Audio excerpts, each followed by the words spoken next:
할렐루야. 가내진리교회 주일 예배 오신 모든 분들 환영하고 축복합니다. 오늘도 부르신 이 귀한 예배의 자리를 통해서 하나님을 만나시고 주시는 그 은혜와 사랑을 경험하고 누리는 한 분 한 분이 되시기를 축복합니다. 오늘 이 찬양의 고백으로 주님 앞에 나아가며 예배의 문을 열겠습니다.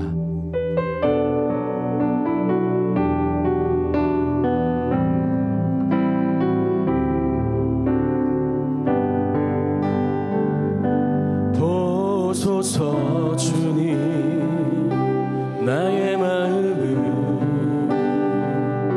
선한 것 하나 없습니다.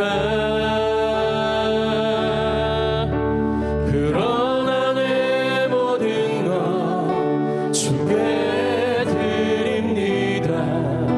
사랑으로 안으시고 날 새롭게 하소서.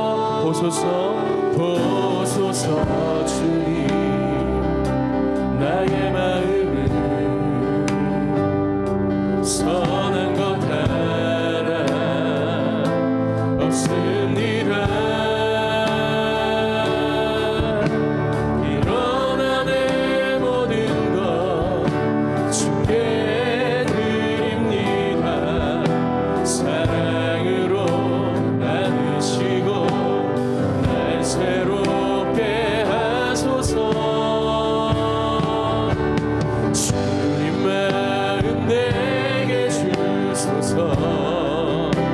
내 아버지 주님 마음 내게 주소서. 나를 향하신 주님의 뜻이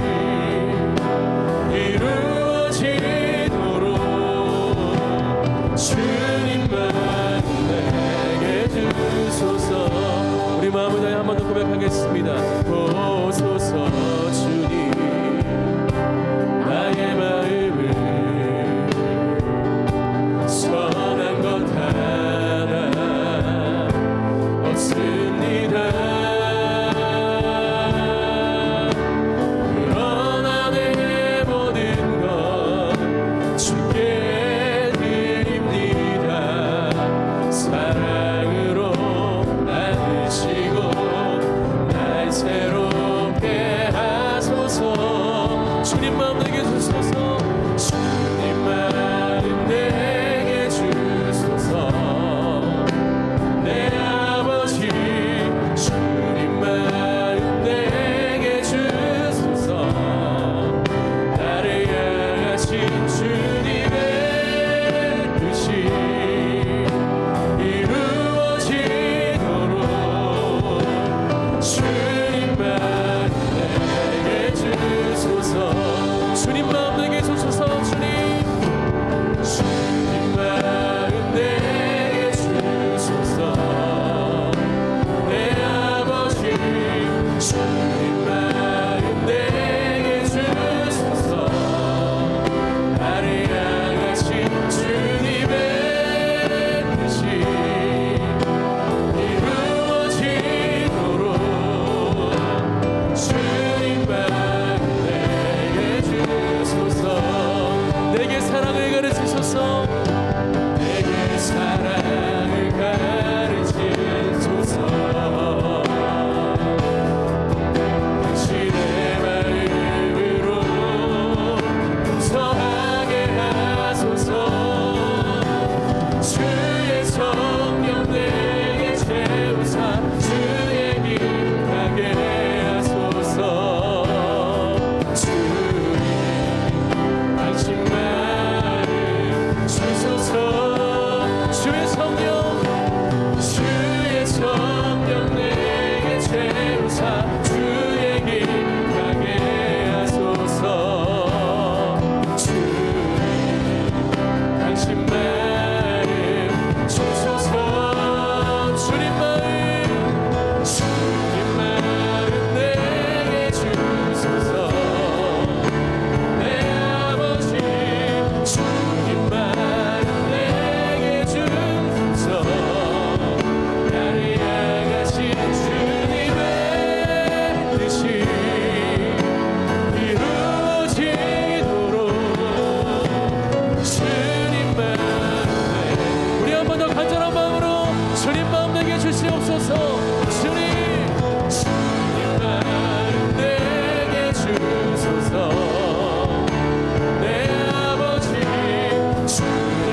자리에서 일어나서 함께 찬양하시겠습니다.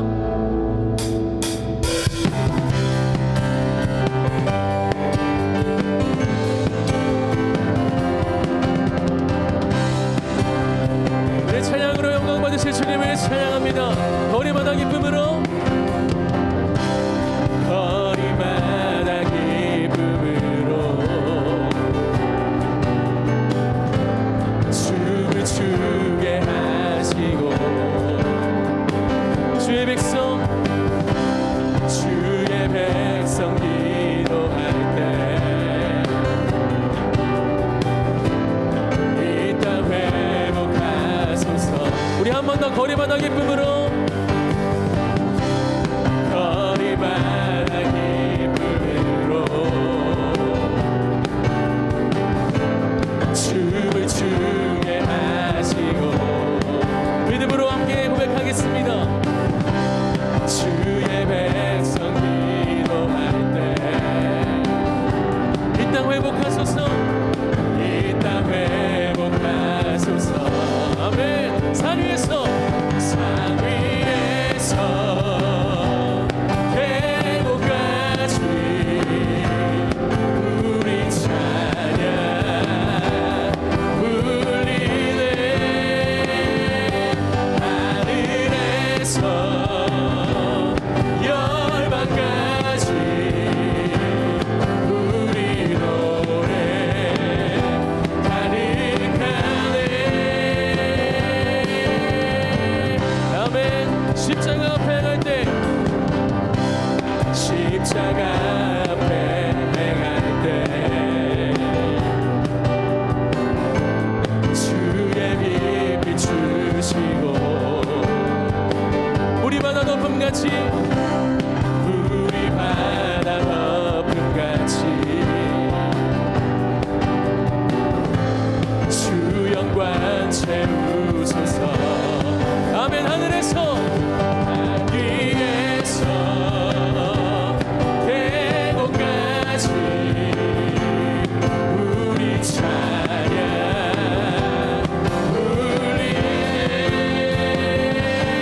하늘에서 열방까지 우리 노래 가득하네. 산 위에서 계곡까지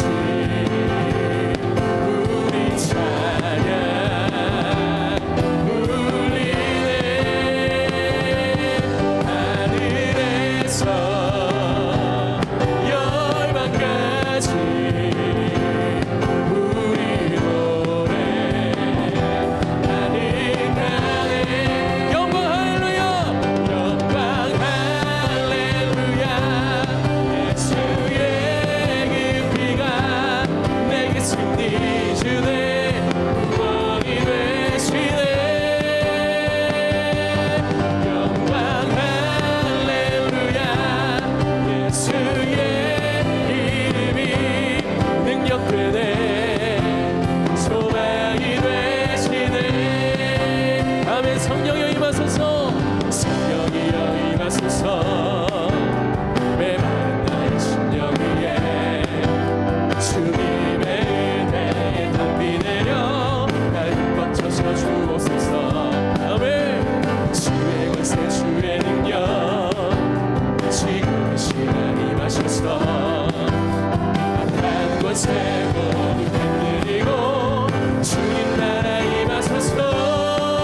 영광 할렐루야. 영광 할렐루야. 예수의 그 피가 내게 승리 주네. 구원이 되시네. 영광 할렐루야. 예수의 이름이 능력되네. 소망이 되시네. 우리 한 번 더 성령이여 임하소서. 성령이여 임하소서. 메마른 나의 심령 위에 주님의 은혜에 담비 내려 날 흠뻑쳐서 주옵소서. 아멘. 주의 권세 주의 능력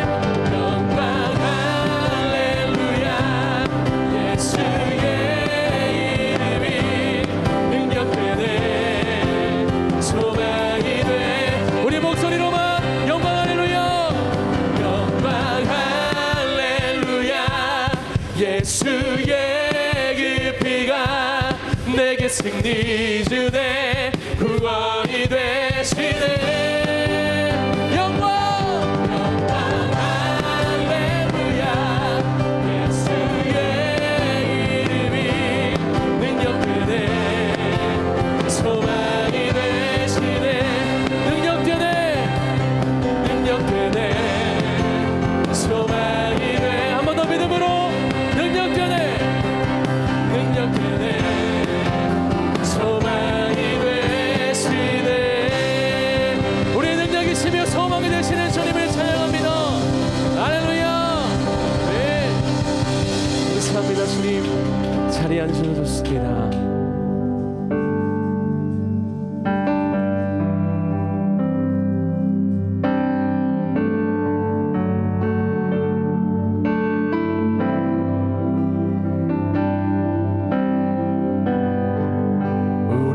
살고 있는 이 세상에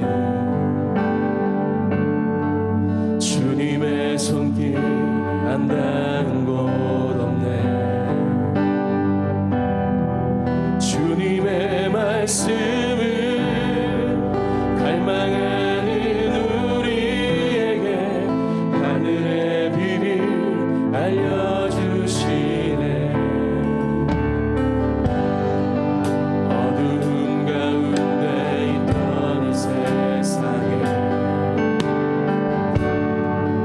빛으로 오신 하나님의 아들 그의 말씀을 믿는 모든 이들에게 하늘의 영광 비춰주시네 하나님 말씀으로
세상에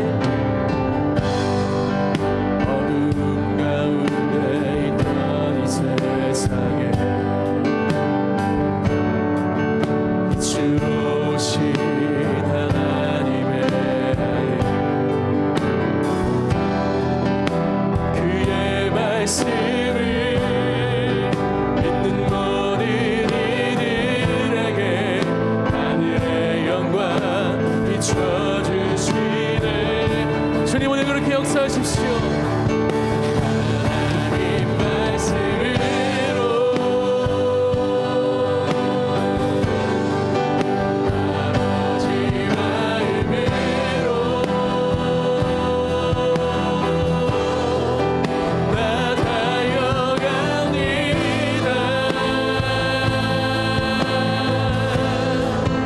나 돌아갑니다. 말씀이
넘어져도 그는 변치 않네. 여호와께 돌아가자. 우린 넘어져도 그 사랑 영원하네. 우리 이 시간 함께 기도하겠습니다. 하나님, 오늘도 그렇게 변함없는 신실하신 사랑으로, 영원하신 사랑으로 우리에게 함께 하시는, 우리를 사랑하다 말씀하시는 그 하나님을 이 예배 자리를 통해 만나게 하여 주시옵소서. 그렇게 역사하시는 하나님을 우리가 경험하고 누리는 예배 자리가 되기를 기도합니다. 그렇게 우리를 만나 주실 주님을 기대하고 소망하는 마음으로 함께 기도하겠습니다.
우리 한 번 더 함께 기도하겠습니다.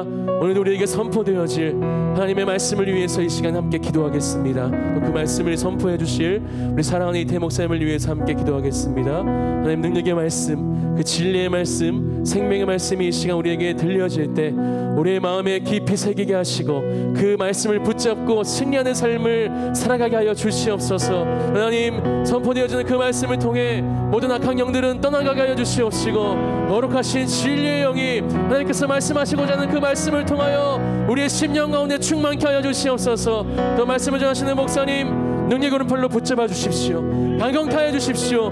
그 입술을 담대케 하여 주시어서 하나님의 말씀을 대언할 수 있게 부족함이 없는 주님의 종으로 세워 주시옵소서. 우리 주여 한번 부르시고 함께 기도하겠습니다. 주여,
하나님 감사합니다. 오늘도 허락하시고 부르신 이 예배 자리가 얼마나 감사한 자리인지 다시 한번 우리가 깨닫게 하시고 그러한 감사의 고백으로 주님 앞에 나아가는 하나님의 자녀들이 되게 하여 주십시오.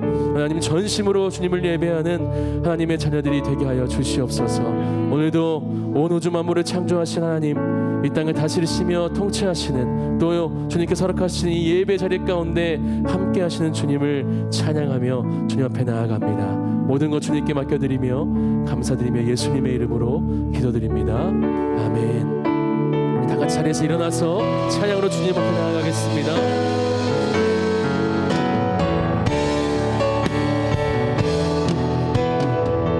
예수 우리 왕이여, 예수 우리 왕이여, 이곳에 오소서. 보좌로 주여 임하사 찬양을 받아 주소서.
하시며 우리 예배를 받으실 주님께 다시 한번 감사와 영광의 박수 올려드리겠습니다. 할렐루야. 아멘. 우리 옆에 계신 분들 또 앞에 계신 분들 우리 서로 축복하며 함께 교제하겠습니다. 하나님께서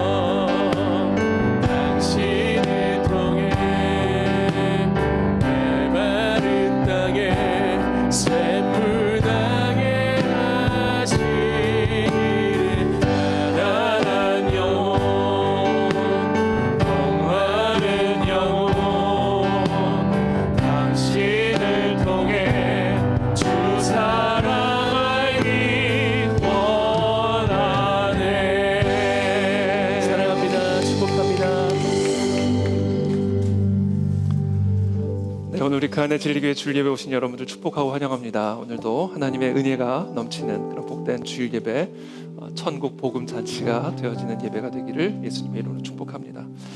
몇 가지 광고 말씀 드리도록 하겠습니다.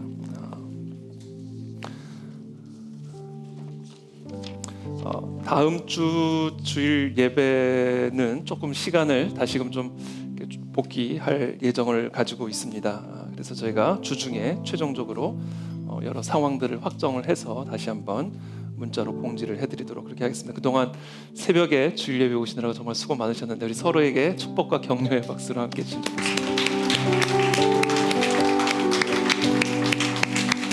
먼 거리에서부터 우리 아이들도 함께 이렇게 새벽에 일찍 정말 예배하기 위해서 오신 여러분들 진심으로 축복하고 하나님의 특별한 은혜가 함께 하셨을 줄로 믿습니다. 저희가 지난 시간 동안 지하 2층 우리 교육관 장소 또 우리 윌버포스 크리스천 스쿨 장소가 아주 아름답게 리모델링이 잘 마무리가 되었습니다. 그래서 오늘 예배 후에는 저희가 잠깐 다 내려가셔서 함께 좀 축복하는 기도하는 이곳에서 놀라운 일들이 잉태되어지고 또 시작이 되어질 수 있도록 우리 함께 축복하고 또 기도하는 그런 시간을 잠깐 가질 예정입니다. 그래서 다과도 저희가 카페랑 지하 2층이 함께 준비가 되어 있으니까 분산하셔서 또 교제와 나눔을 이어가시면 좋을 것 같습니다. 그래서 예배 후에 직후에 바로 지하 2층에 모여주시면 제가 잠깐 또 소개하고 제가 또 좀 투어를 해드릴 만한 사이즈는 아니고 잠깐 소개하고 또 축복하는 그런 시간들을 좀 갖도록 하겠습니다. 이번 주 목요일이죠. 9월 2일 오후 8시에 우리 순장 기도회 정말 저희가 또 하반기를 시작하는데요. 우리 모든 순장님들 또 순장 부부 함께 모여서 우리가 2학기 순 모임을 위해서 또 순원들을 위해서 또 진행될 1:1 제자 양육 과정을 위해서 함께 뜨겁게 중보하고 기도하는 기도회로 저희가 시간을 가질 예정입니다. 그래서 꼭 참석해 주셔서 우리 2학기 순 모임 가운데 또 양육 과정 가운데 하나님의 특별한 은혜와 기름 부으심이 있도록 기도에 꼭 동참해 주시기를 부탁을 드립니다. 9월 4일 밀버포스 크리스천 스쿨 개교 예배가 오후 2시에 이 자리에 있습니다. 여러분 많이 축복해 주시고요. 또 많이 기도해 주시기를 부탁을 드리고 또 누구나 오셔서 함께 하실 수가 있습니다. 여러분 모두를 초대합니다. 그래서 오셔서 함께 또 축복해 주시면 감사하겠습니다. 에서 릴레이 금식 기도회 8월 말까지 계속해서 진행이 되고 있고요. 우리 두 분 목사님께서 매일 그 기도문 이렇게 새벽 설교 정리하셔서 이렇게 나눠주시는데 저도 보면서 되게 은혜가 되고 아주 축약적으로 아주 너무 도움이 많이 됐습니다. 그래서 제가 은근히 앞으로도 계속 해주시기를 부탁을 드리는데 네, 두 분 목사님에게도 좀 축복과 격려의 박수 함께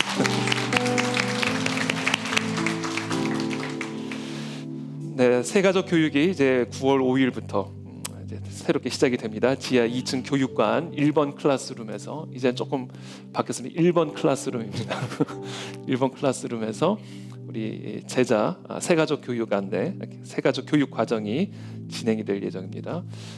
그래서 등록 계속 해주시고요. 또 등록하신 분들은 또 안내를 받으셔서 다음 주 주일 오후 1시에 교육관에서 1번 클래스룸에서 새가족 교육을 진행해 주시기를 부탁을 드립니다. 제가 잠깐 기도하겠습니다. 살아계신 하나님 감사합니다. 오늘도 우리에게 특별한 은혜의 말씀으로 함께해 주셔서 정말 하나님 우리가 하나님의 말씀으로 돌아가는 회심의 역사들이 일어나게 도와주시기를 원합니다. 그래야 우리가 살 수 있고, 그래야 우리가 구원을 받을 수 있고, 그래야 이 땅을 향한 하나님의 그 심판으로부터 건져냄을 받을 수 있음을 두렵고 떨림으로 기억하게 도와주시고, 하나님의 말씀 앞에 우리가 온전하게 서서 그 말씀으로 돌아가는, 말씀으로 교정을 받는 그런 복된 이 새벽 시간이 될 수 있도록 은혜를 베풀어 주시옵소서. 예수 그리스도 이름으로 축복하며 기도하옵나이다. 아멘. 네, 제가 광고에 잠깐 빼먹은 일이 있는데, 오늘 헌금 특수는 우리 안담비 자매, 안샛별 자매, 또 우리 전혜림, 전혜정 자매 가 특순을 합니다. 이 네 자매, 우리 담비 자매랑 혜림, 혜정 자매는 9월 4일에 또 영국으로 다시 출국을 해서 공부를 시작할 예정입니다. 그래서 같은 영국으로 이제 출국을 하게 되는데, 이 두 자매 팀들이 오늘 특순으로 하나님께 영광을 돌릴 예정입니다. 그래서 여러분, 또 우리 담비 자매, 혜림, 혜정 자매, 또 우리 카페에서 또 우리 찬양팀으로 수고 많이 해주셨는데 축복해 주시고 격려해 주시고, 또 다시 보는 그날까지 건강하게 잘 공부하고 또 돌아올 수 있도록 기도해 주시기를 부탁을 드립니다. 또 우리 그 최수임 집사님, 아버님께서 지난주 목요일에 소천하셨습니다. 그래서 특별히 이렇게 좀 조용히 가족들끼리 또 장례 절차를 진행하기를 원하셔서 저희 교회적으로 날리진 않았는데, 오늘 특별히 최영진 집사님, 최수임 집사님 또 앞에 나오셨는 우리 축복과 격려와 위로의 박수로 함께해 주시면 감사하겠습니다. 또 한 가지 좋은 소식은, 이건 제가 나눌까 말까 하다가 좋은 소식은 자꾸 나눠야 또 보게 되니까, 우리 강은주 권사님, 정홍식 집사님, 또 우리 강은주 권사님 첫째 사위 되신 정우택 형제님 이번에 판사 임용 시험에 최종적으로 합격이 되셔서 앞으로 또 판사로 또 봉직을 하시게 될 텐데, 혹시 오셨나요? 네, 판사 일 때문에 지금 나가셨나요? 재판하러 가셨나요? 네, 박수로 축복해 주시면 감사하겠습니다. 좋은 판사님들이 자꾸 일어나셔야 되죠. 좀 하나님을 경외하고 솔로몬과 같은 지혜로 선과 악을 잘 판단할 수 있는 그런 사명 잘 감당하시게 되기를 축복합니다. 네, 오늘 우리 함께 나눌 말씀입니다. 계시록 18장 1절부터 24절까지의 말씀입니다.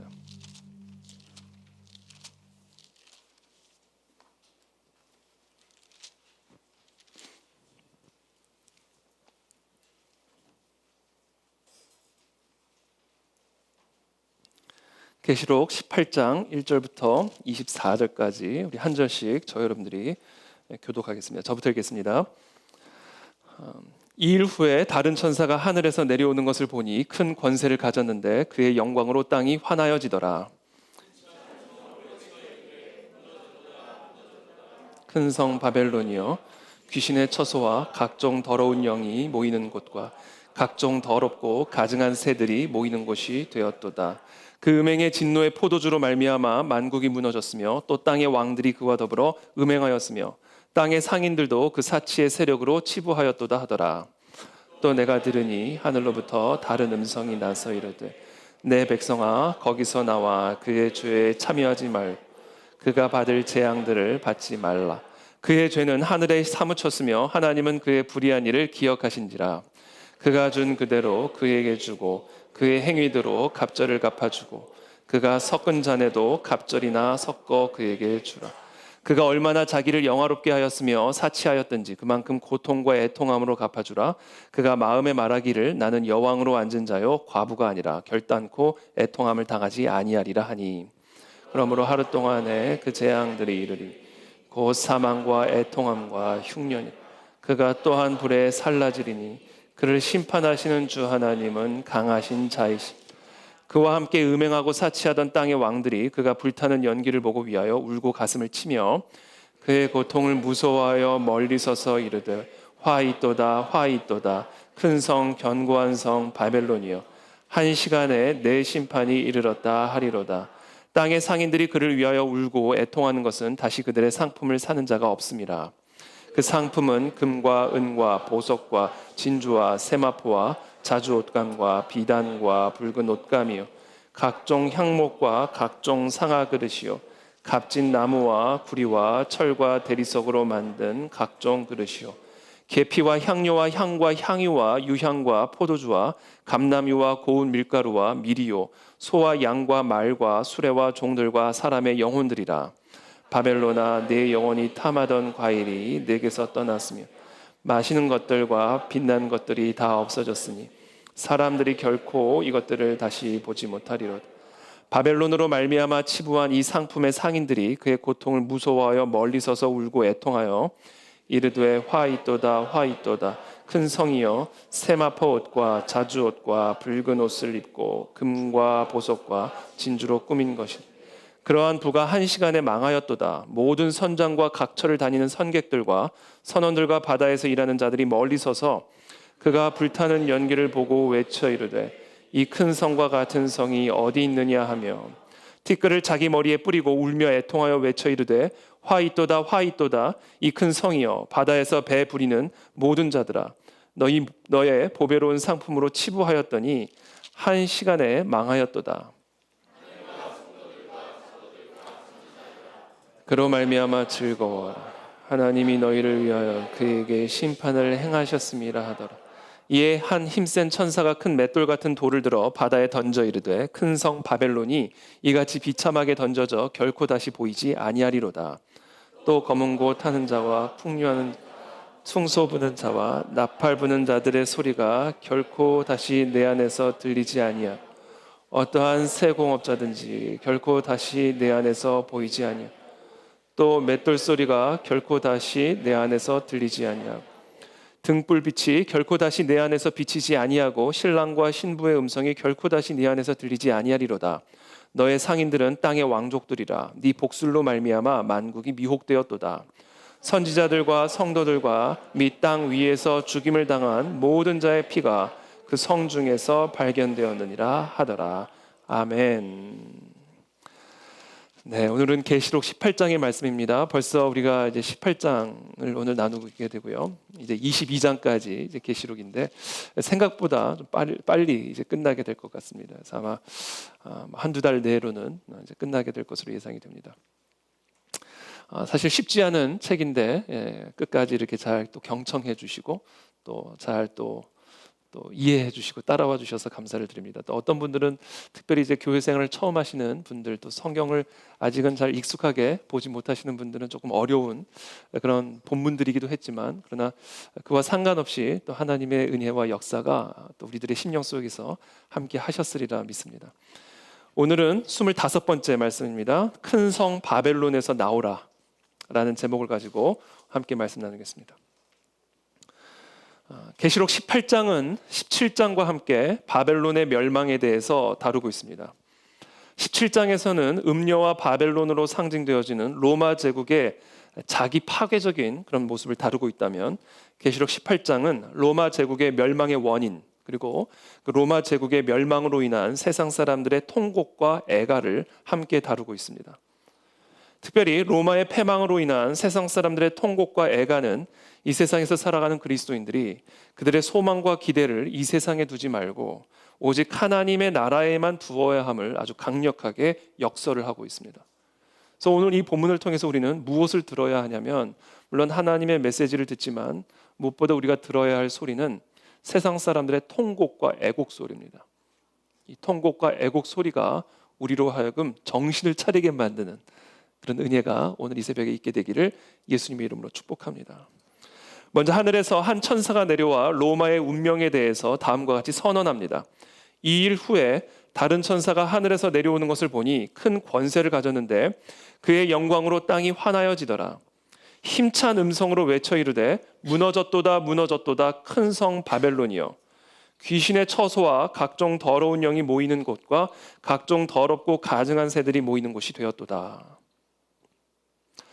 지금 이 환상은 바벨론의 패망을, 또는 로마 제국의 패망을 이미 기정사실로 선포하고 있죠. 무너졌도다 무너졌도다 큰 성 바벨론이요. 아직 무너지지 않은 그 바벨론 성을 향하여 무너졌다 무너졌다 외치고 있는 것을 보게 됩니다. 바벨론의 패망을 이미 기정사실로 확정시키고 있는 것이죠. 그러나 문제는 우리 눈앞에 보이는 바벨론의 힘과 위세는 너무나 강력하고 위대해 보인다는 사실입니다. 구약 시대에 바벨론이 무너지게 될 거라고 생각했던 사람은 아무도 없었을 겁니다. 요한이 살아가던 시대에 로마 제국이 무너지게 될 거라고 생각했던 사람 역시 아마 아무도 없었을 겁니다. 당시 로마는 곧 세상이었고 세상은 곧 로마였습니다.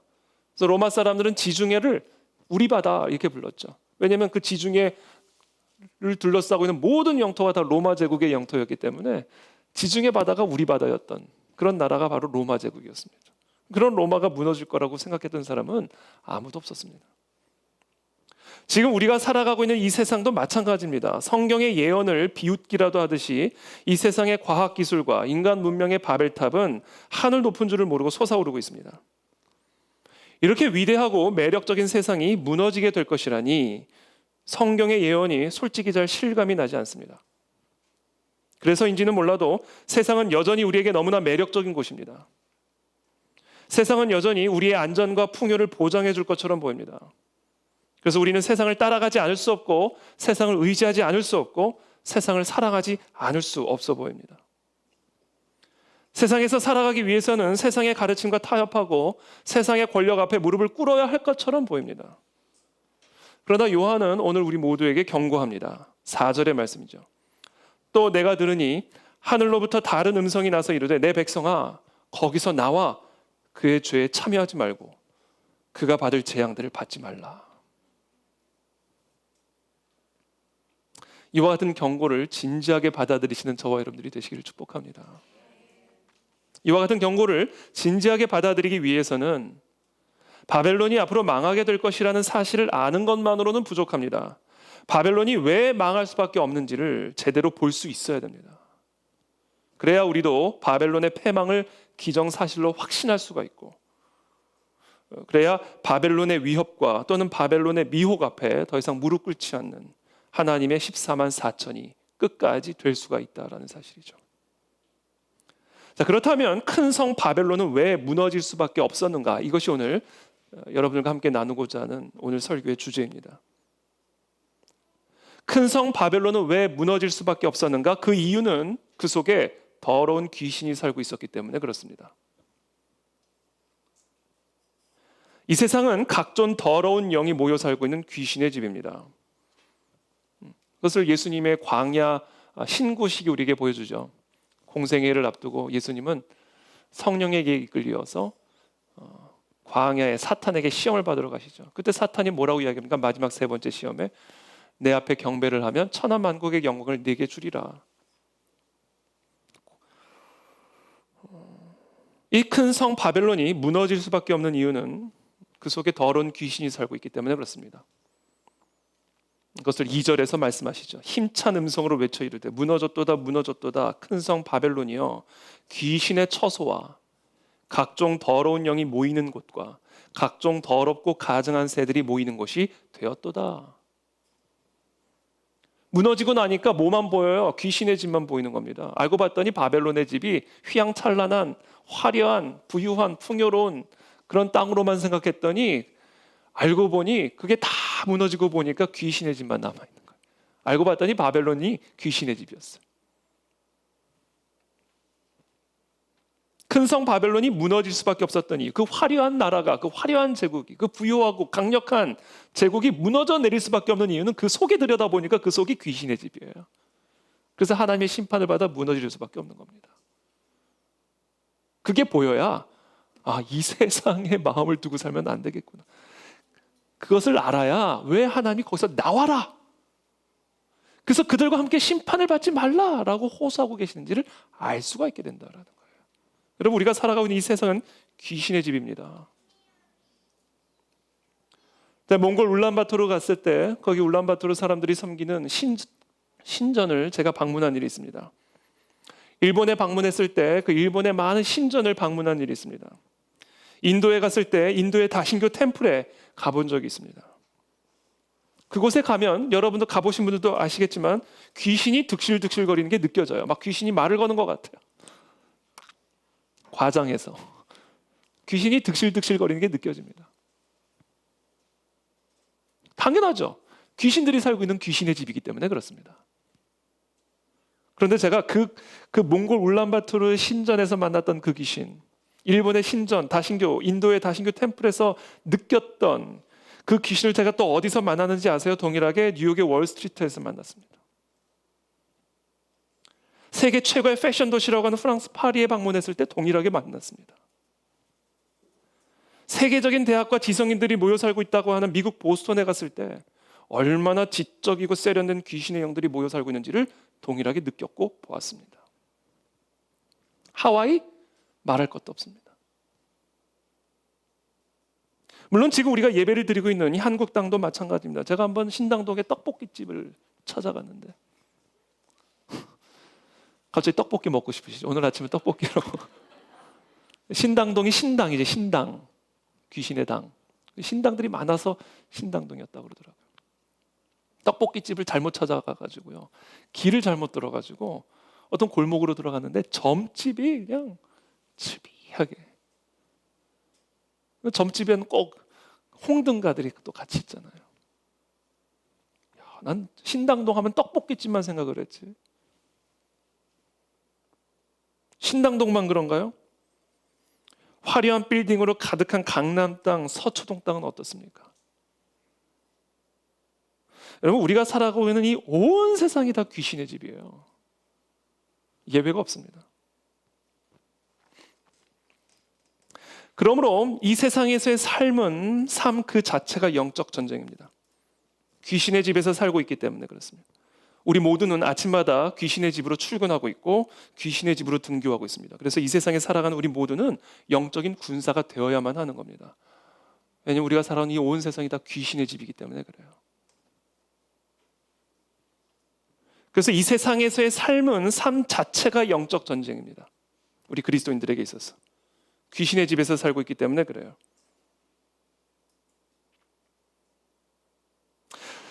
그렇다면 이 세상이 귀신의 집이 될 수밖에 없는 이유는 무엇인가? 여러분, 파리떼가 꼬이면 거기에 뭔가 꼬일 만한 이유가 있는 것이죠. 쥐떼들이 모여있으면 거기에 쥐떼가 모여있을 수밖에 없는 뭔가가 있는 겁니다. 이 세상이 귀신이 모여 사는 귀신의 집이 됐다면 이 세상에 뭔가가 있기 때문에 귀신이 모여들어서 귀신의 집이 된 겁니다. 이 세상을 향한 하나님의 심판으로부터 구원을 받고자 한다면 이 세상에 귀신이 꼬이게 만드는 바로 그것을 제거해야 합니다. 우리 집에, 우리의 삶에 귀신이 꼬이게 만드는 바로 그것을 제거해야 합니다. 도대체 귀신은 무엇을 보고 이 세상을 자신의 처소로 삼기로 결정한 것일까? 귀신은 도대체 무엇을 보고 우리 집을 자신의 처소로, 도대체 무엇을 보고 우리의 삶을 자신의 처소로 삼기로 결정한 것일까? 3절의 말씀이 우리에게 가르쳐줍니다. 그 음행의 진노의 포도주로 말미암아 만국이 무너졌으며 또 땅의 왕들이 그와 더불어 음행하였으며 땅의 상인들도 그 사치의 세력으로 치부하였도다 하더라. 바로 음행입니다. 음행을 보고 귀신이 자신의 처소로 삼기로 결정한 겁니다. 만국이 무너질 수밖에 없었던 이유가 바로 이 세상의 음행 때문입니다. 오늘 계시록 18장에 하나님이 온 세상을 심판하시는 이유는 이 세상의 음행 때문입니다. 이 세상이 음행의 포도주에 취해 있기 때문에 이 세상은 귀신이 모여드는 귀신의 집이 될 수밖에 없고, 그래서 이 세상은 하나님의 심판을 받고 무너질 수밖에 없는 것이죠. 그렇다면 구체적으로 이 음행의 포도주는 무엇을 상징하는 것일까? 3절에서 이렇게 말하죠. 음행의 진노의 포도주로 말미암아 만국이 무너졌으며 또 땅의 왕들이 그와 더불어 음행하였으며 땅의 상인들도 그 사치의 세력으로 치부하였도다. 음행하는 세력들을 어떤 세력으로 지칭하고 있어요? 사치의 세력으로 지칭하고 있습니다. 오늘 본문에서 음행은 곧 사치를 의미합니다. 오늘 본문에 따르면 귀신은 이 땅에서 살아가는 사람들의 사치를 보고 이 세상을 자신의 처소로 삼기로 결정한 겁니다. 사치가 있는 곳에 사탄이 모여듭니다. 귀신은 이 세상의 왕들과 상인들의 사치를 보고 이 세상을 자신의 처소로 삼게 되었고, 그 결과로 하나님은 이 세상을 심판하기로 결정하시는 것입니다. 5절부터의 말씀이죠. 그의 죄는, 여기서 말하는 죄는 뭘까요? 사치죠. 사치의 죄는 하늘에 사무쳤으며 하나님은 그의 불의한 일을 기억하신지라. 그가 준 그대로 그에게 주고 그의 행위대로 갑절을 갚아주고 그가 섞은 잔에도 갑절이나 섞어 그에게 주라. 그가 얼마나 자기를 영화롭게 하였으며 사치하였든지 그만큼 고통과 애통함으로 갚아주라. 그가 마음에 말하기를 나는 여왕으로 앉은 자여 과부가 아니라 결단코 애통함을 당하지 아니하리라 하니 그러므로 하루 동안에 그 재앙들이 이르리니 그 사망과 애통함과 흉년이라. 그가 또한 불에 살라지리니 그를 심판하시는 주 하나님은 강하신 자이심이라. 그와 함께 음행하고 사치하던 땅의 왕들이 그가 불타는 연기를 보고 위하여 울고 가슴을 치며 그의 고통을 무서워하여 멀리 서서 이르되 화이또다 화이또다 큰 성 견고한 성 바벨론이여 한 시간에 네 심판이 이르렀다 하리로다. 사치 때문에 망하는 겁니다. 귀신은 도대체 무엇을 보고 우리의 삶에, 우리의 가정에, 우리의 열방에 자신의 처소로 삼기로 선택한 것일까? 이 땅의 세상 사람들의 사치를 보고 이 세상을 자신의 처소로 삼기로 결정했다. 그래서 하나님은 이 세상을 한 시간 만에, 하루 동안에 완전히 패망시킬 것을 예언하고 예고하고 계시는 겁니다. 저와 여러분들의 삶에 사치가 떠나가게 되기를 축복합니다. 사치가 사탄을 부릅니다.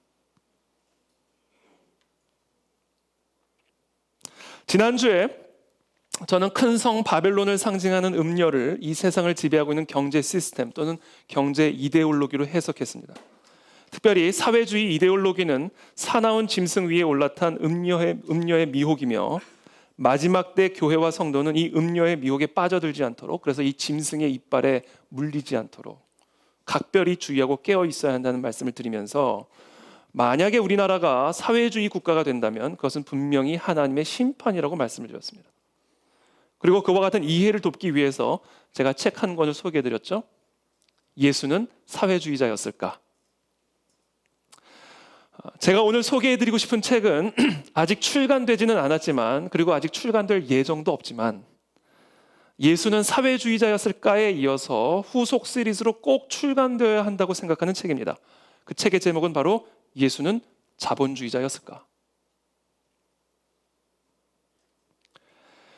지난주에는 큰 음녀를 사회주의 이데올로기라는 관점에서 해석했다면, 오늘은 그 동일한 음녀를 자본주의 이데올로기 또는 자본주의적인 경제 시스템이라는 관점으로 해석하고자 합니다.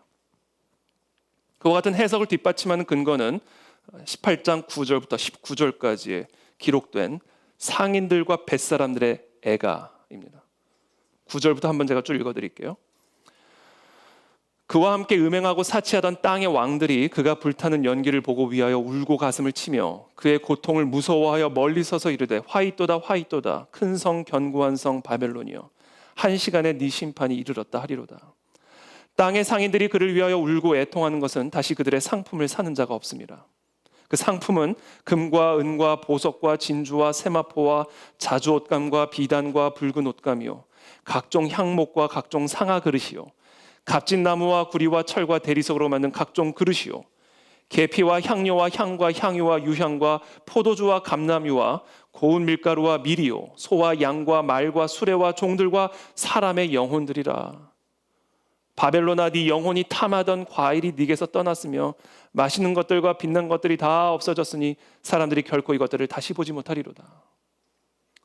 바벨론으로 말미암아 치부한 이 상품의 상인들이 그의 고통을 무서워하여 멀리 서서 울고 애통하여 이르되 화이또다 화이또다 큰 성이여 세마포 옷과 자주 옷과 붉은 옷을 입고 금과 보석과 진주로 꾸민 것인데 그러한 부가 한 시간에 망하였도다. 모든 선장과 각처를 다니는 선객들과 선원들과 바다에서 일하는 자들이 멀리 서서, 이게 다 지금 무역업자들이죠. 그가 불타는 연기를 보고 외쳐 이르되 이 큰 성과 같은 성이 어디 있느냐 하며 티끌을 자기 머리에 뿌리고 울며 애통하여 외쳐 이르되 화이또다 화이또다 이 큰 성이여 바다에서 배 부리는 모든 자들이 너의 보배로운 상품으로 치부하였더니 한 시간에 망하였도다.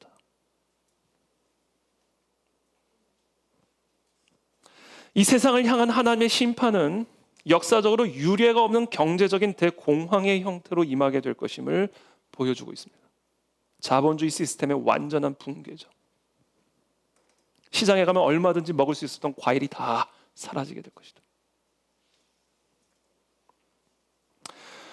물론 요한 당시에는 사회주의 경제 시스템도 존재하지 않았고 자본주의 경제 시스템도 존재하지 않았습니다. 그래서 이 음료를 그와 같은 어떤 특정한 경제 시스템으로 해석하는 것이 좀 무리가 있어 보일 수도 있습니다.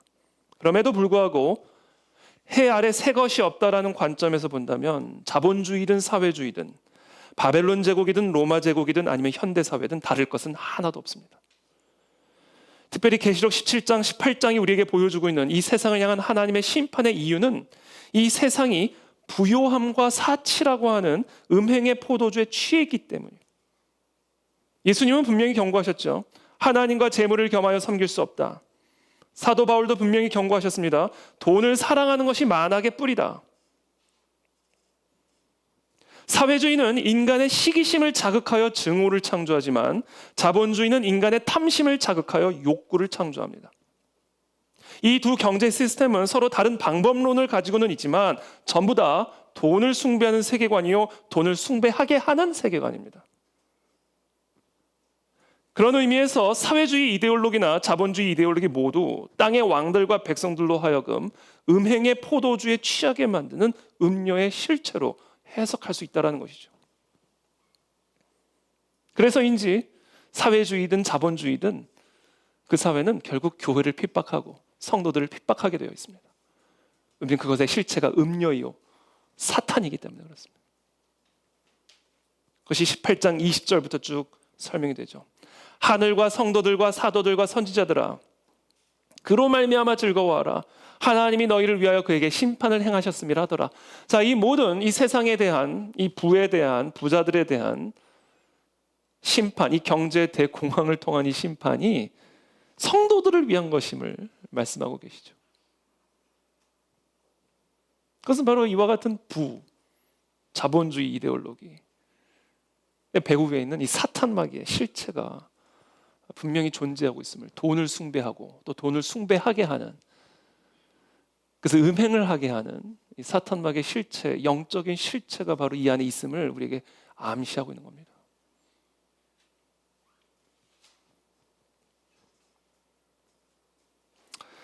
(21세기에) 접어들면서 시장 경제를 기반으로 한 자본주의 경제 질서가 20세기의 주요 경제적, 정치적 논쟁에서 완전한 승리를 거두었습니다.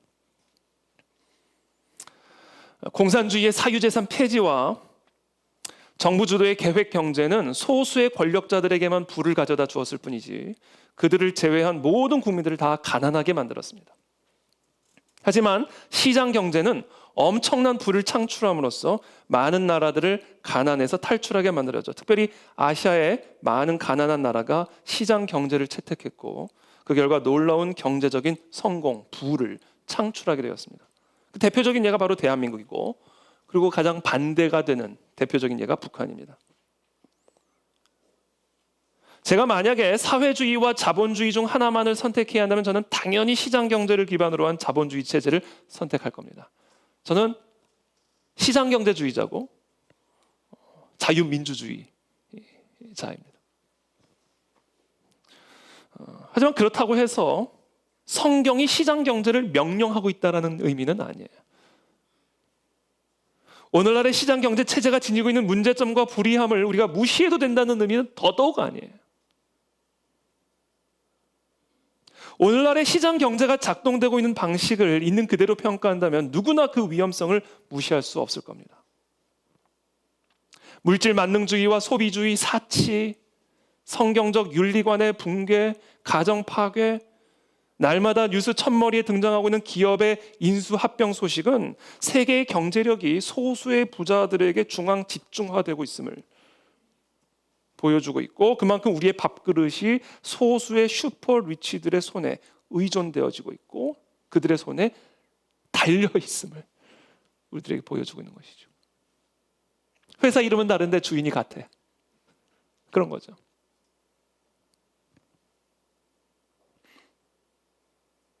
게다가 이제는 정부와 경제 운명 공동체가 되어져 가고 있는 느낌입니다. 정부의 어떤 특정 아젠다, 환경보호, 코로나 방지, 그러면 이제 제약회사가 그와 같은 정치적인 아젠다를 돕기 위해서 백신을 개발하면서 서로가 공모하는 정부와 기업이, 국가 권력과 경제 권력이 경제 공동체가 되어져가는 그런 형국을 우리가 보게 되는 것이죠. 강력한 권력이 되는 것이죠. 그만큼 우리의 삶이 그들의 손에 의존적이 되어져 가고 있음을 우리는 보고 있습니다. 이게 얼마나 위험한 일입니까? 저는 분명히 자본주의 경제 체제가 우리가 지금 알고 있는 다른 어떤 체제보다도 더 좋다고 확신합니다. 그러나 정말로 그렇게 확신한다면 바로 그 때문에라도 우리는 시장 경제의 약점을 바로잡기 위해 애써야 됩니다. 그래야만 시장 경제가 주는 유익을 유지할 수 있기 때문에 그렇습니다. 그렇지 않으면 사회주의가 힘을 얻을 수밖에 없습니다. 공산주의가 태동한 게 뭐 때문입니까? 산업혁명 때문 아니에요?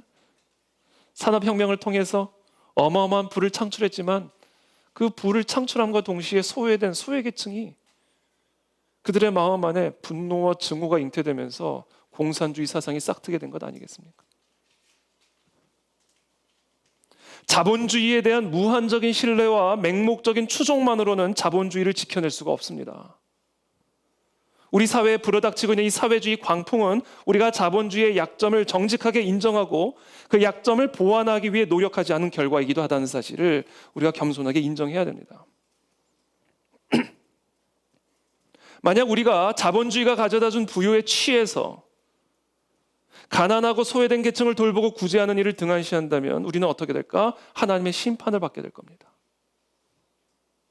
사회주의 혁명을 통해서 심판하실 수도 있고 세계 경제 질서를 붕괴시키는 경제 공황을 통해서도 심판하실 수 있고 아니면 이 온 세상의 부를 독점하고 있는 어떤 그 누군가에 의해서 우리를 심판하실 수도 있고 오늘 본문은 가난한 자와 소외된 자들을 돌보지 않고 자신의 부유함과 사치에 취해 살아가고 있는 이 세상 사람들에게 유례 없는 경제적인 대공황이 불어닥치게 될 것을 예고하고 계십니다. 그 내막을 한번 좀 깊이 오늘 좀 들여다보기를 원하는 것이죠.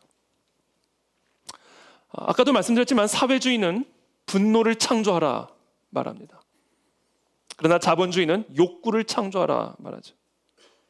사회주의는 가진 자들에 대한 분노를 창조하기 위해 선동이라는 무기를 사용하지만 자본주의는 가진 자들에게 더 갖고자 하는 욕구를 창조하기 위해 광고라는 무기를 사용합니다.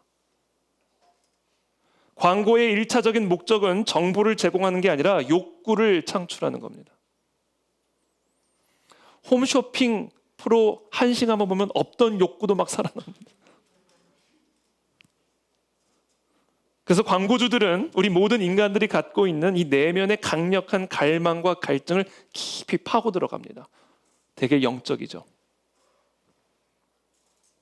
그리고 그 갈망과 갈증을 해소시키기 위해서는 자신들이 팔고자 하는 그 물건이 있어야만 한다고 기만합니다. 취직하고 싶은가? 그렇다면 제대로 된 향수를 써라. 이렇게 되는 거예요. 결혼하고 싶은가? 차부터 바꿔라.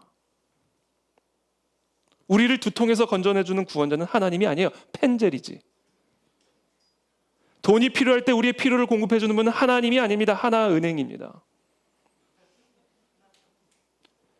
광고주들이 파는 물건들은 우리도 모르는 사이에 전지전능하신 우리의 구원자의 자리에 등극해 계시는 것이죠.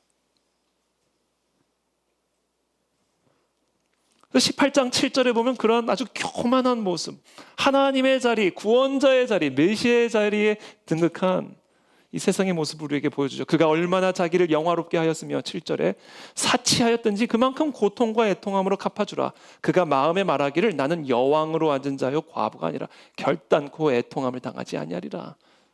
누가 나를 쓰러뜨리겠어? 스스로 구원자의 자리에 등극한 만몬의 모습, 만몬의 영에 사로잡힌 이 땅의 세상 사람들의 모습을 우리에게 보여주고 있는 것이죠. 자본주의 시스템 안에서 광고는 자본주의 사회가 굴러갈 수 있도록 만들어주는 강력한 동인이고 그 구체적인 방법은 사람들의 마음 안에 더 많은 것을 갖고 더 좋은 것을 소유하고자 하는 욕구를 창조하는 것입니다. 그렇게 되면요, 어떤 상태가 우리가 되냐면 우리는 그 욕구에 눈이 멀게 될 뿐만 아니라 다른 사람들의 필요와 처지에 관심을 기울이기가 어려워집니다.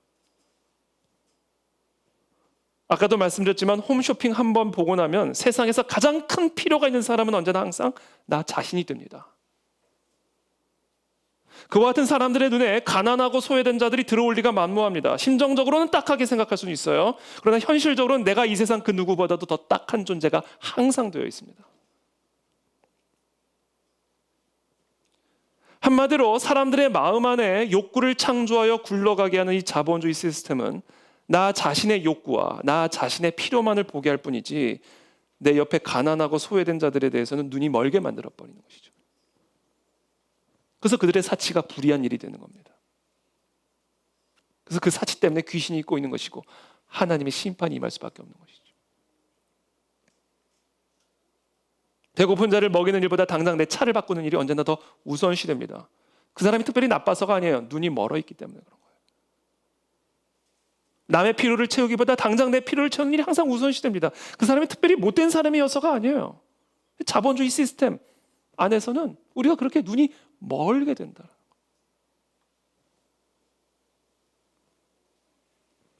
하나님께서 이와 같은 탐욕적인 세상을 심판하실 수밖에 없는 이유를 이해하려면 이 세상이 얼마나 사치스럽고 부를 숭배하는지를 알아야 할 뿐 아니라 그보다 더 중요한 것은 하나님께서 가난한 자를 어떻게 생각하시는가를 알아야 됩니다.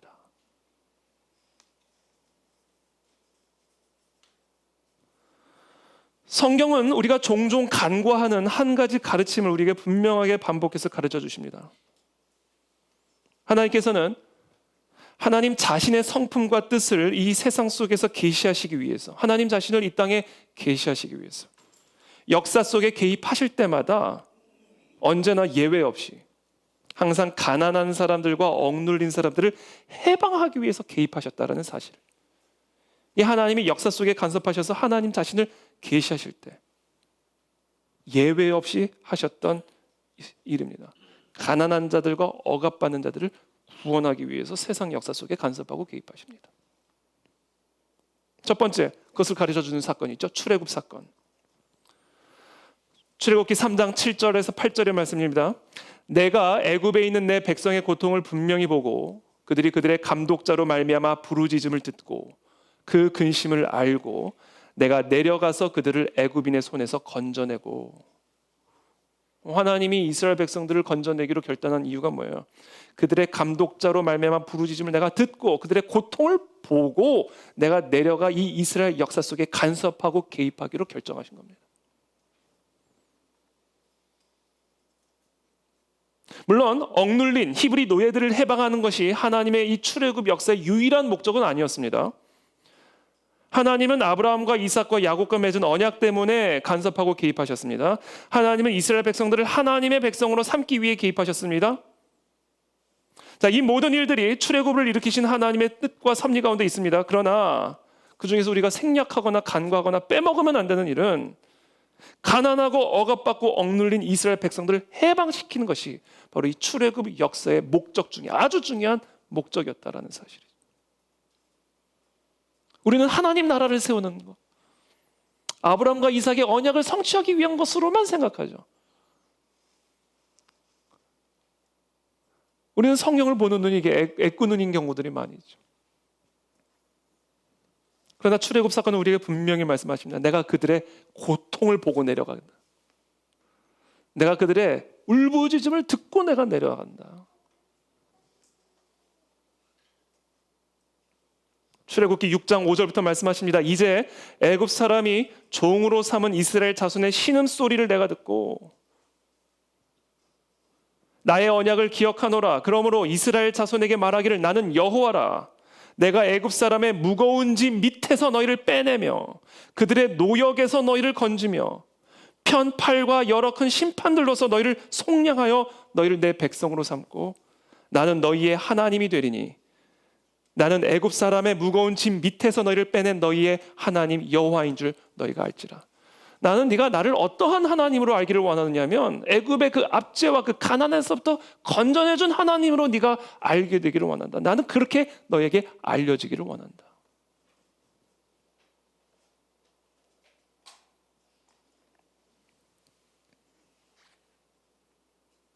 출애굽은 분명히 아브라함과 이삭과 야곱에게 약속하신 선택받은 백성이 탄생하는 결정적인 사건이었어요. 그런데 그 중요한 순간에 하나님은 자신이 이스라엘 백성들에게 그리고 온 세상 사람들에게 가난하고 억압받는 자들을 해방시키는 분으로 소개되어지기를 원하셨고 알려지게 되기를 원하셨다는 거예요. 우리가 이 사실을 제대로 보지 못한다면 우리는 하나님의 계시를 왜곡하는 우를 범하게 되는 겁니다. 이와 같은 사실 또 우리에게 가르쳐주는 이스라엘의 역사적 사건, 이스라엘의 패망, 유배 생활입니다. 하나님은 이스라엘을 애굽에서 불러내시고 시내산에서 언약을 맺으셨죠. 하나님의 언약 백성으로서. 그 언약의 핵심은 하나님의 율법에 순종하면 축복을, 불순종하면 저주를 부으실 것이라는 언약이었습니다. 이스라엘은 그 언약의 율법에 순종하지 않았습니다. 그러자 하나님은 이스라엘을 패망시키고 그들을 포로로 끌려가게 하십니다. 선지자들의 메시지에 따르면 하나님께서 이스라엘을 저주하시고 심판하신 이유는 단순히 그들의 우상 숭배 때문만은 아니었습니다. 선지자들의 메시지를 들어보면 이스라엘이 가난한 자들을 학대했기 때문이라는 사실을 우리에게 분명하게 말씀하십니다. 물론 말씀드린 것처럼 우상 숭배 때문에 하나님은 이스라엘 백성들을 심판하셨어요. 그러나 그게 전부가 아니에요. 그들의 경제적인 착취와 탐욕과 사치 때문에 그들이 패망당할 수밖에 없었고 포로로 끌려갈 수밖에 없었음을 분명하게 선지자의 메시지를 통해서 우리에게 전달하고 계십니다. 기원전 8세기 중엽은 솔로몬 시대 이래로 유례없는 정치적인 성공과 경제적인 번영을 누리던 시대였습니다.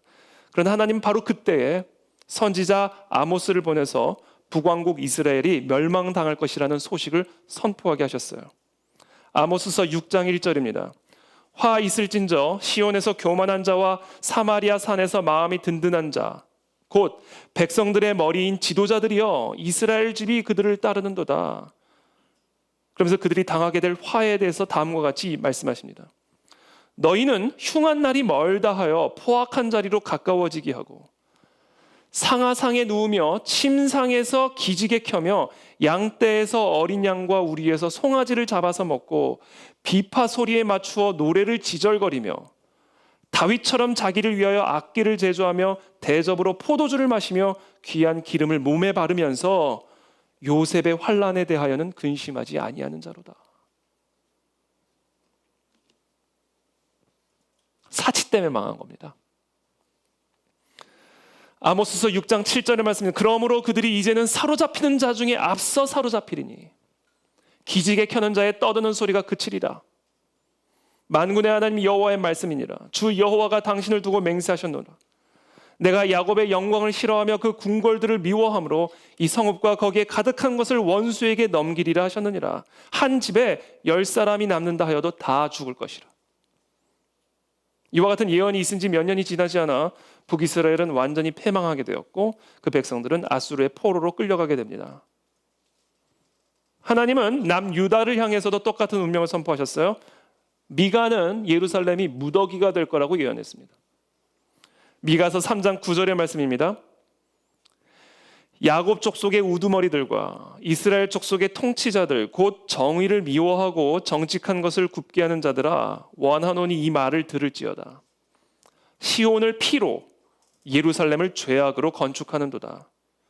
그들의 우두머리들은 뇌물을 위하여 재판하며 그들의 제사장은 싹스를 위하여 교훈하며 그들의 선지자는 돈을 위하여 점을 치면서도 여호와를 의뢰하여 이르기를 여호와께서 우리 중에 계시지 아니하냐? 재앙이 우리에게 임하지 아니하리라 하는도다.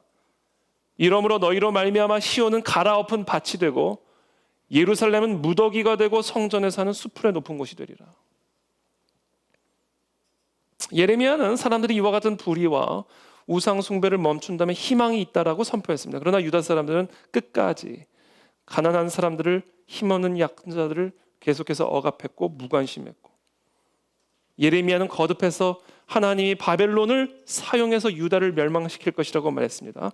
그러나 끝까지 유다 사람들은 돌이키기를 거부했죠. 결국 기원전 587년에 예루살렘은 멸망당했고 바벨론의 포로 생활이 시작이 되었습니다. 이와 같은 진리를 우리에게 결정적으로 최종적으로 가르쳐준 진리가 있습니다. 하나님이 인간의 옷을 입고 성육신하신 사건을 통해서 하나님이 이와 같은 진리를 우리에게 완전하고도 선명하게 우리에게 최종적으로 가르쳐 주십니다. 우리 그리스도인들은 하나님이 나사렛 예수 그리스도 안에서 하나님 자신을 완전하게 계시하셨음을 믿죠. 나를 본 자는 곧 하나님을 봤다 말씀하셨잖아요. 그리스도를 통해서 하나님이 완전하게 계시되셨습니다. 그러므로 하나님께서 지금 이 세상 속에서 어떤 사역을 행하고 계신지를 이해하고자 한다면 성육하신 예수님이 이 세상에 계시는 동안 자신의 사명을 어떻게 이해하셨고 어떤 사역을 하셨는지를 보면 그대로 우리가 확인을 할 수가 있게 되는 것이죠.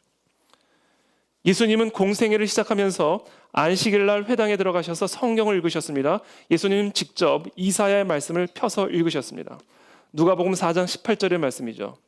주의 성령이 내게 임하셨으니 이는 가난한 자에게 복음을 전하게 하시려고 내게 기름을 부으시고 나를 보내사 포로된 자에게 자유를 눈먼 자에게 다시 보게 함을 전파하며 눌린 자를 자유롭게 하고 주의 은혜의 해를 전파하게 하려 하심이라. 이 말씀을 읽은 후에 예수님은 청중에게 이 성경 말씀이 내 안에서 성취되었다라고 말씀하셨어요. 우리는 이와 같은 예수님의 사역을 너무 지나치게 영적으로만 해석하는 경향이 있어요. 영적으로 가난한 자, 영적으로 눌린 자. 우리는 모든 이와 같은 예수님의 사역과 예수님의 사명을 지나치게 영적으로만 해석함으로써 우리가 감당해야 할 물질적인 책임을 회피하려고 하는 경향이 있습니다.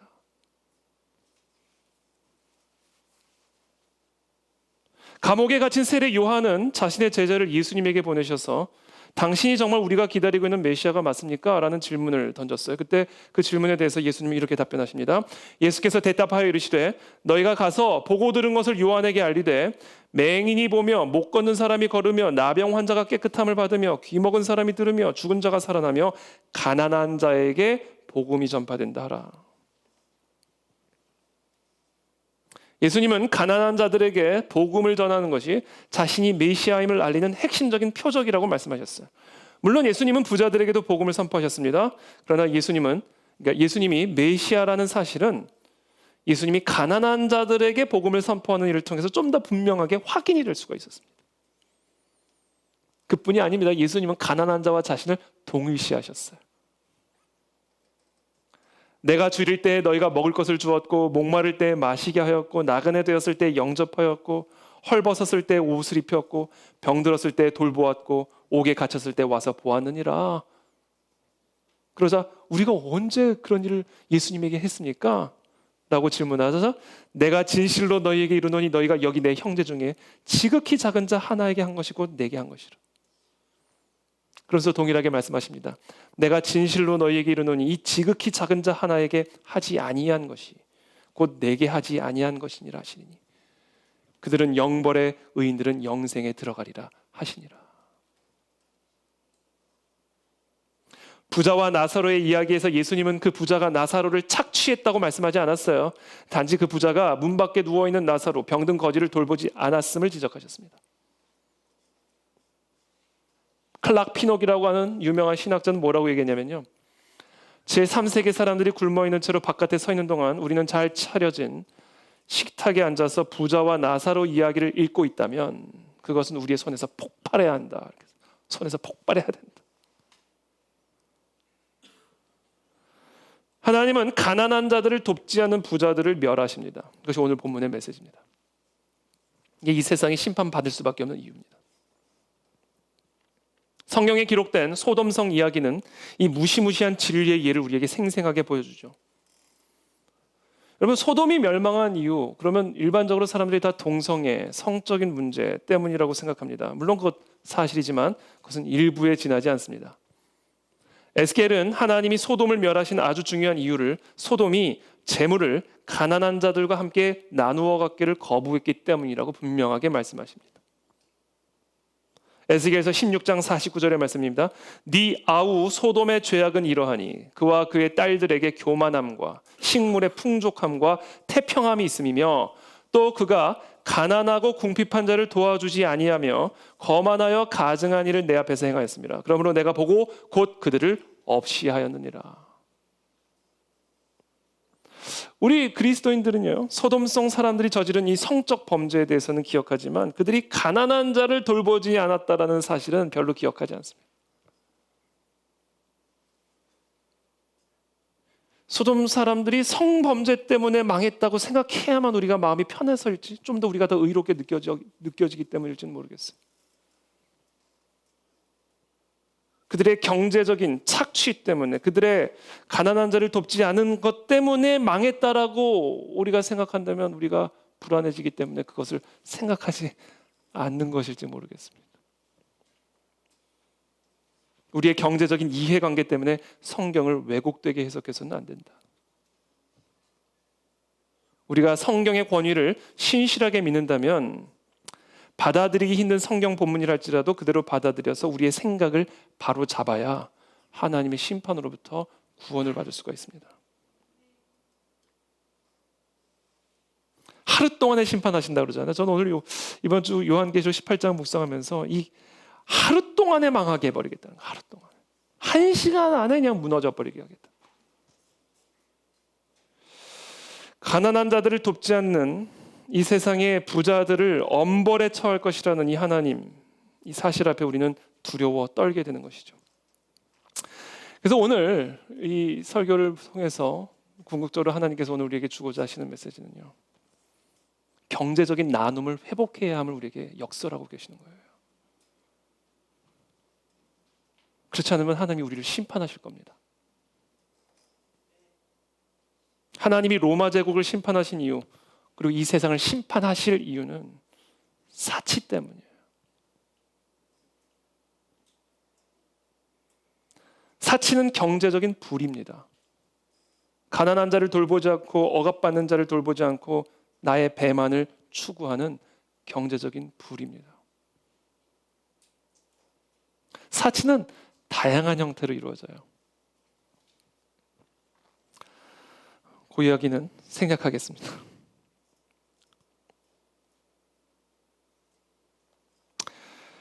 그래서 오늘 계시록 18장 4절의 말씀은 우리에게 이렇게 얘기합니다. 또 내가 들으니 하늘로부터 다른 음성이 나서 이르되 내 백성아 거기서 나와 그의 죄에 참여하지 말고 그가 받을 재앙들을 받지 말라. 그것은 나와라. 이 세상의 이 모든 흐름으로부터 나와라. 이 세상의 모든 가치관과 이 미혹과 이 기만에서부터 다 빠져나와라. 거기서 나와 참여하지 말고 재앙들을 받지 말라. 이게 4절의 요약입니다. 거기서 나와 참여하지 말고 재앙을 받지 말라. 이 세상의 흐름, 이 탐욕, 이 기만으로부터 나와 재앙을 받지 마라. 말씀하시는 거예요. 그것으로 나오기 위해서 우리는 무엇으로부터 나와야 되는가? 내 재산은 내 거다라는 생각에서부터 나와야 됩니다.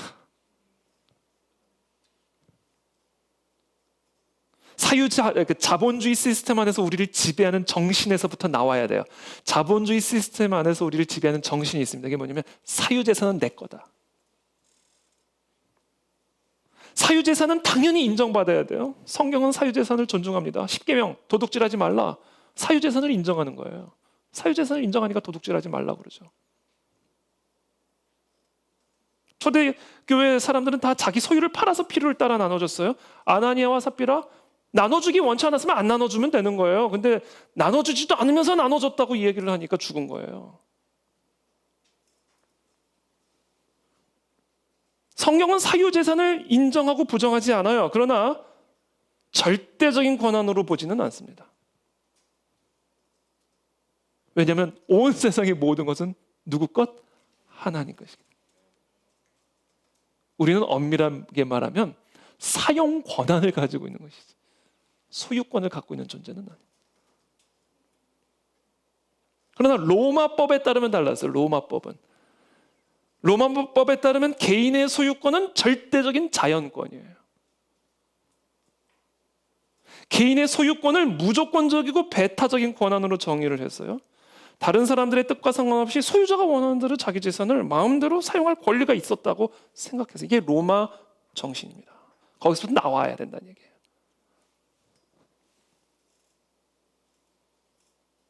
성경은 하나님만이 온 세상의 주인이라고 말씀하시죠. 그래서 하나님만이 온 세상 모든 것에 대한 절대적인 재산권을 갖고 계십니다. 그래서 하나님은 하나님의 백성이 하나님의 재산을 취득하고 사용하는 방법에 대해서 자유방임적으로 허락하시는 게 아니라 책임과 의무와 제한을 가하고 계십니다. 한마디로 성경은 개인의 사적 소유권을 분명하게 인정을 하고 있지만 그 사적 소유권은 절대적인 권한이 아니라 하나님이 정하신 분명한 책임과 의무의 제한을 받고 있고 그 사적 소유권은 사회적 약자들을 돌보는 의무보다 하위에 놓여 있음을 기억해야 된다는 거예요. 우리가 우리의 삶에 하나님의 뜻대로 반드시 지켜 행하는 것들 있잖아요. 경제적인 영역도 동일하다는 거예요. 경제적인 영역은 내 마음대로 내 뜻대로 할 수 있는 영역이 아니다라는 거예요. 왜냐하면 이 세상의 모든 것은 다 하나님의 것이기 때문에 그래요. 사회 약자들을 돌보는 의무, 이게 사유재산권보다 상위 권위입니다. 상위 개념입니다. 이게 지금 로마 정신은 뒤집혀 있었기 때문에 심판을 받을 수밖에 없었던 거예요. 희년, 안식년, 이삭줍기, 이와 같은 법을 명령하신 것의 분명한 취지가 바로 그거예요. 사유 소유권은, 사적 소유권은 원칙적으로 사회 약자들을 돌보는 의무보다 하위에 놓여 있는 거예요. 왜냐하면 하나님은 가난한 자들을 돌보시는 분이시기 때문에. 내 밭이랄지라도 내 밭에서 추수한 곡식이랄지라도 밭에 있는 모든 것을 내가 다 추수할 권리가 없었어요. 그거 못하게 하셨습니다. 그래서 룻이 살 수 있던 거 아닙니까? 룻. 이삭 줍기에서. 가난한 사람들이 먹고 살 수 있도록 네 밭에서 소출한 모든 곡식을 다, 곡식 한 알갱이도 남기지 않고 다 가져가지 말고 남기라는 거야. 남기라. 그건 네 거 아니다라는 거예요. 그래서 가난한 자들이 그걸 먹고 살게 하라는 거예요. 그래서 룻이 그거 먹고 살고 그래서 다윗이 나온 거 아닙니까? 레위기 25장은 50년마다 땅을 원래 소유주에게 돌려주라고 요구하죠. 그러니까 이스라엘 농부는요, 토지를 구입할 때 사실 땅을 구입하는 게 아니에요. 희년 전까지 그 토지의 사용권만을 취득하는 거예요. 50년이 지나면 돌아갑니다. 왜냐하면 땅을 파는 경우에는 재정적인 현금화를 위해서 땅을 파는 거 아니겠어요? 그러면 그 현금은 언젠가는 다 바닥이 날 거 아닙니까? 그러면 계속해서 땅을 또 팔 수가 있는 게 아니잖아요. 그러면 빈부격차가 심각해질 수밖에 없고 가난에 처할 수밖에 없으니까 시간이 지나면 그 땅을 다시 돌려줘서 다시금 그의 가난을 회복할 수 있도록 조치를 취하신 것이죠. 신명기 15장에서는 7년마다 빚을 탕감해 주라고 명령하죠. 물론 지금 이런 희년의 법을 오늘날 이 사회에서 그대로 지켜야 된다는 의미는 절대로 아니에요. 그 정신, 그 원리를 우리의 삶에서 적용하고 실천해야 된다는 겁니다. 우리는 이 법에 법 조문을 적용할 게 아니라 그 법을 명령하신 하나님의 마음을 이해하고 그 마음을 우리의 삶에 어떻게 적용할 것인가를 고민하고 연구해야 된다는 겁니다. 어떻게 우리는 그 이삭줍기 법을 우리의 삶 속에서 실현할 수 있을까? 우리는 어떻게 이 희년에 담겨진 하나님의 마음을 우리의 삶 속에서 실천할 수 있을까를 각자가 고민하고 연구해야 된다는 겁니다. 왜? 우리에게 주어진 재산은 내게 아니에요. 하나님 것이기 때문에 이 내게 주어진 이 재산을 가지고 어떻게 하나님의 마음과 합한 가난한 자들을 돌보는 일에 쓸 수 있을지를 각자의 삶에 치열하게 연구하고 고민해야 돼요. 왜? 이거는 살고 죽는 문제이기 때문에 그래요. 1시간 안에 망하게 하실 수 있다니까요, 하나님이.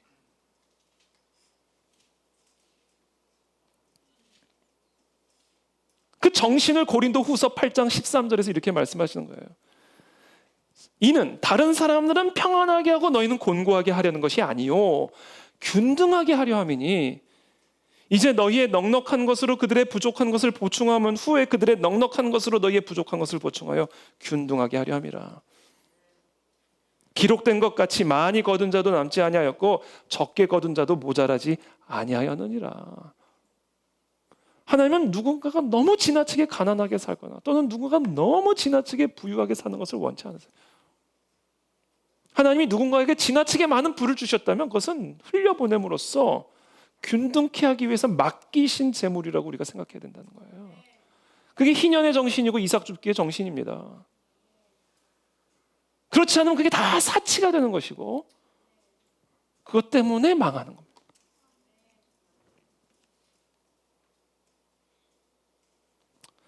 신명기 14장 28절의 말씀입니다. 매 3년 끝에 그 해 소산의 10분의 1을 그 해 소산의 10분의 1을 다 내어 네 성읍에 저축하여 너희 중에 분깃이나 기업이 없는 레위인과 네 성 중에 거류하는 객과 및 고아와 과부들이 와서 먹고 배부르게 하라.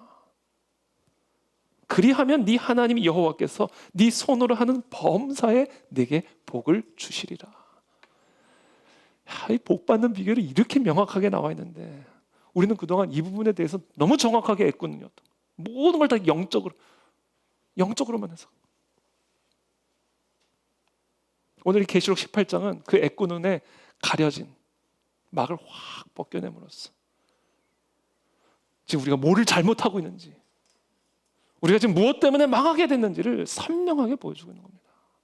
그래서 저는 이번 계시록 18장을 쭉 묵상하면서 이번 한 주간 요시야가 성전 개혁을 할 때 율법책을 발견하잖아요.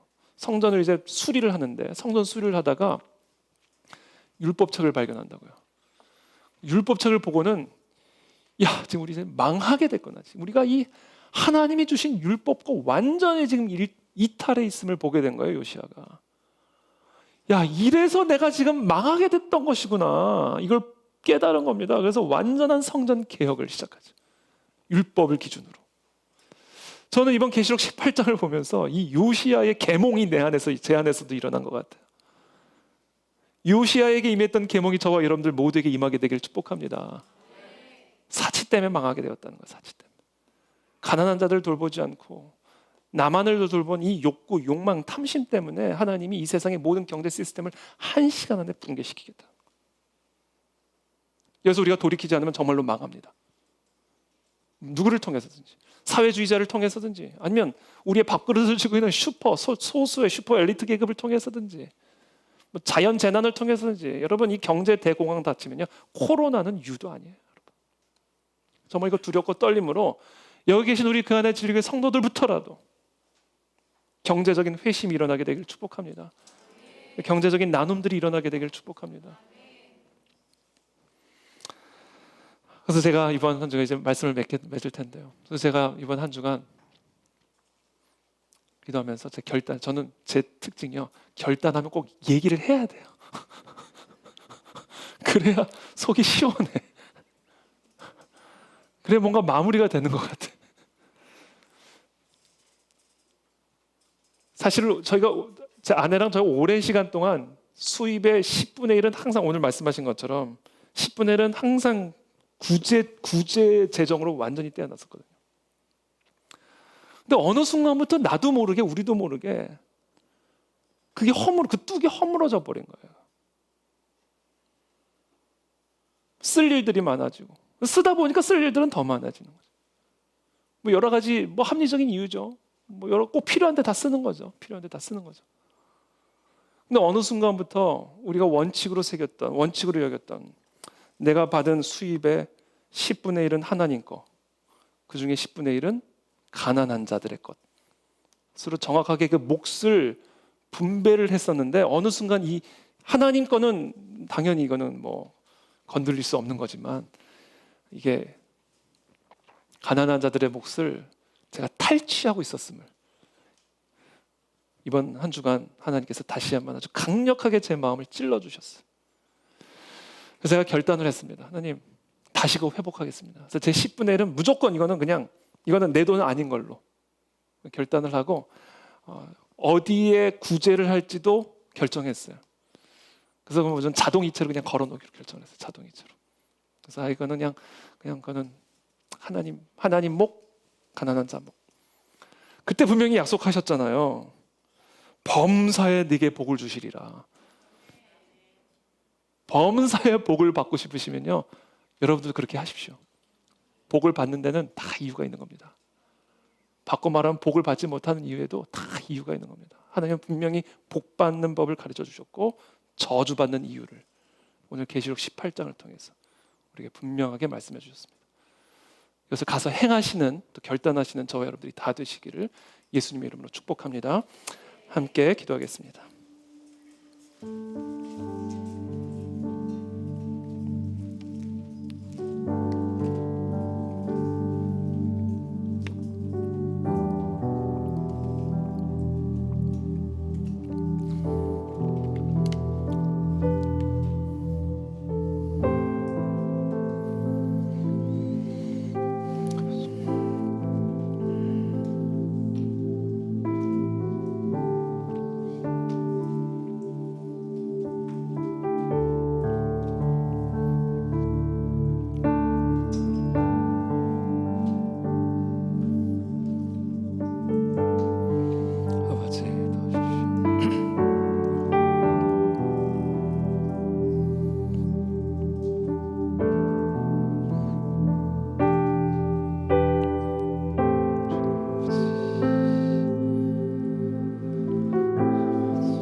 내 백성이 나를 떠나 함께 찬양하겠습니다.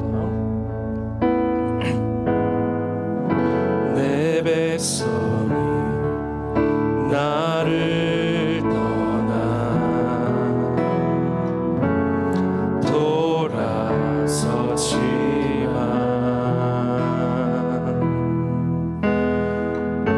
내 사랑이 내 백성을 보기 못하니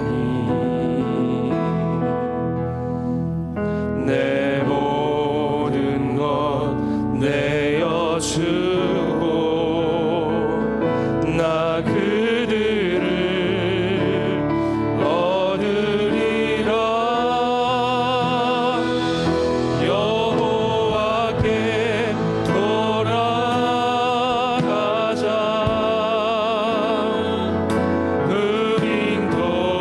돌아서도 그는 변치 않네. 여호와께 돌아가자.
기도하며 나갈 때 먼저 하나님 우리의 죄를 용서하여 주십시오.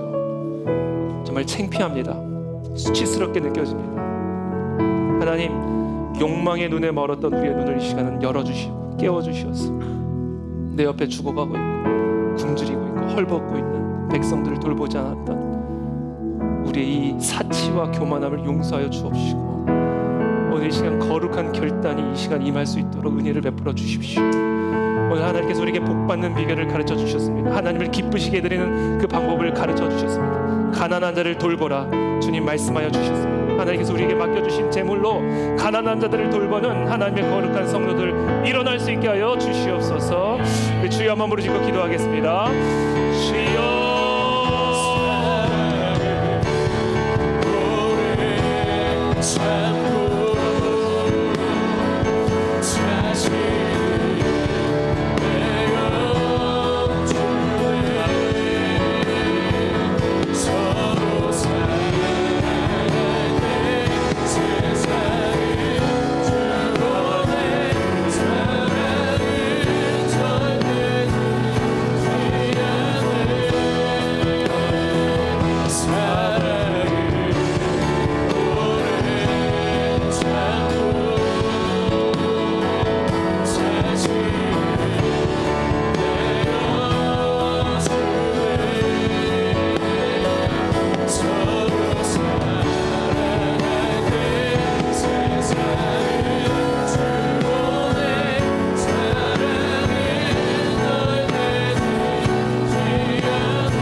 시간 우리 함께 기도하며 나갈 때 히브리 노예들처럼 지금 억압받고 있는 백성들을 생각하고 그들을 위해서 중보하며 나가기를 원합니다.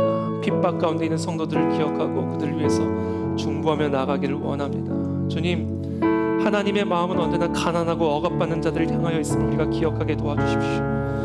부요와 풍요에 취해 하나님 눈이 멀어 있는 우리의 눈을 열어주시어서 이 온 세상에 있는 가난하고 억압받는 자, 핍박받고 죽어가는 자들을 돌보고 그들을 위해 중보하는 하나님 그런 사명 감당할 수 있도록 우리를 도와주십시오. 아프가니스탄의 난민들을 기억하여 주십시오. IT의 난민들을 기억하여 주십시오. 우리 사랑하는 북한 동포들을 기억하여 주십시오. 과부와 고아들을 기억하여 주시옵소서. 우리들을 사용하여 주시옵소서. 우리들의 손이 예수 그리스도의 손이 되게 도와주시고 우리들의 눈이 그리스도의 눈이 되게 도와주시어서 이 세상을 살리고 회복하는 치유자로 쓰임받을 수 있도록 우리들을 축복하시고 사용하여 주시옵소서. 주여 한번 부르짖고 기도합니다. 주여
살아계신 하나님, 이 시간 간구합니다.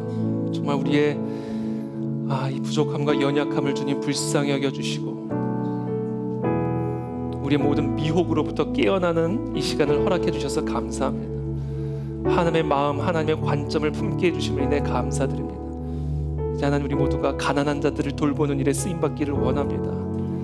우리에게 허락하신 재물, 우리에게 허락하신 재산을 흘려보냄으로써 균등케 되어지는 하나님 그 복의 통로의 사명을 감당하는 우리의 삶이 되기를 원하나이다. 우리의 삶을 점검하고 정돈하게 도와주십시오. 우리의 삶에 귀신이 틈타게 하고 있지는 않은지, 우리의 가정에, 우리의 기업에 하나님 귀신이 틈타게 하고 있지는 않은지, 하나님 이 모든 불의와 사치들을 거두어가 주시고 하나님 앞에 두렵고 떨림으로 거룩한 회복의 은혜, 거룩한 결단의 은혜가 있는 오늘 이 시간이 될 수 있도록 사랑하는 우리 모든 성도님들을 축복하여 주시옵소서. 예수 그리스도 이름으로 축복하며 기도합니다. 아멘. 네, 우리 헌금 특순하겠습니다.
아멘.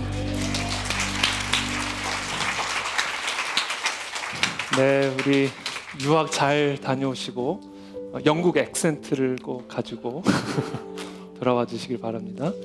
네, 자, 잠깐 기도하겠습니다. 하나님 감사합니다. 오늘 이 복된 주일 하나님의 생명의 말씀으로 우리를 깨워주심으로 인해 감사를 드립니다.